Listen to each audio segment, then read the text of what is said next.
Assalamualaikum warahmatullahi wabarakatuh. Perkenalkan, nama saya Muhammad Fadin Sitorus, Prodi Perikanan Tangkap semester ketiga. NIT 22.109.019. Saya akan menjelaskan beberapa aspek penting yang mempengaruhi oleh gerak kapal. Antara lain yaitu adalah bentuk dan desain kapal. Bentuk kapal yang aerodinamis dan hidrodinamis akan memberikan pengaruh signifikan pada performa kapal di air. Desain lambung, panjang kapal, lebar kapal, dan distribusi bobot serta stabilitas kapal akan mempengaruhi kemampuan kapal bergerak dengan efisien.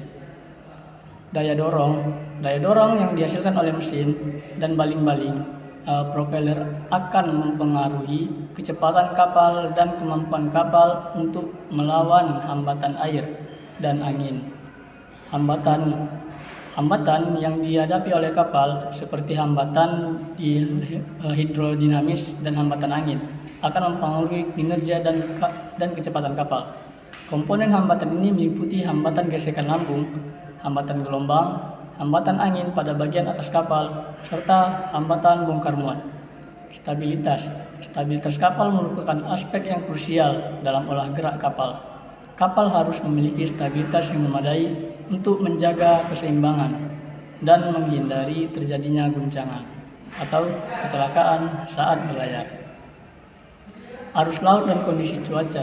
Kondisi arus laut, gelombang, angin, dan cuaca secara umum mempengaruhi oleh gerak kapal. Kapal harus dapat mengatasi pengaruh arus laut dan gelombang agar tetap bergerak dengan lancar dan aman. Perawatan dan pemeliharaan yang baik terhadap mesin, sistem pendorong, sistem navigasi lainnya yang akan memastikan kapal dalam kondisi optimal untuk beroperasi dengan efektif. Labu jangkar adalah salah satu metode untuk menghentikan gerak kapal di perairan tertentu. Proses labu jangkar melibatkan melemparkan jangkar ke dalam air sehingga jangkar tersebut dapat menancapkan dirinya di dasar laut. Berikut adalah langkah-langkah umum dalam proses labu jangkar. Yang pertama, persiapkan jangkar. Pastikan jangkar dalam kondisi baik dan siap digunakan. Yang kedua, periksa kualitas jangkar, rantai jangkar, dan tali jangkar yang terhubung ke kapal. Yang ketiga, pilih lokasi yang tepat. Cari tempat yang aman, bebas rintangan, dan jauh dari sumber daya atau infrastruktur bawah air, seperti pipa gas atau kabel. Yang kelima, turunkan jangkar pada kapal dengan dilengkapi dengan windlass atau perangkat untuk menurunkan jangkar secara otomatis.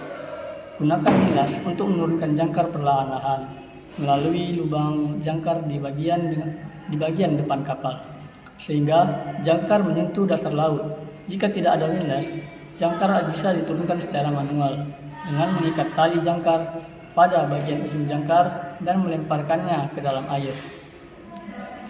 Biarkan jangkar menancap setelah jangkar menyentuh dasar laut. Lalu, biarkan jangkar menancap dengan kuat dan dengan aliran air atau gaya beban kapal. Pastikan kapal diam dan stabil sebelum melanjutkan langkah berikutnya. Periksa kekencangan jangkar. Periksa kekencangan jangkar dengan menggunakan alat pendeteksi kekencangan atau dengan menarik jangkar perlahan-lahan dengan menggunakan tali jangkar. Pastikan jangkar terkunci dengan baik di dasar laut. Jaga keadaan kapal setelah jangkar menancap dengan kokoh.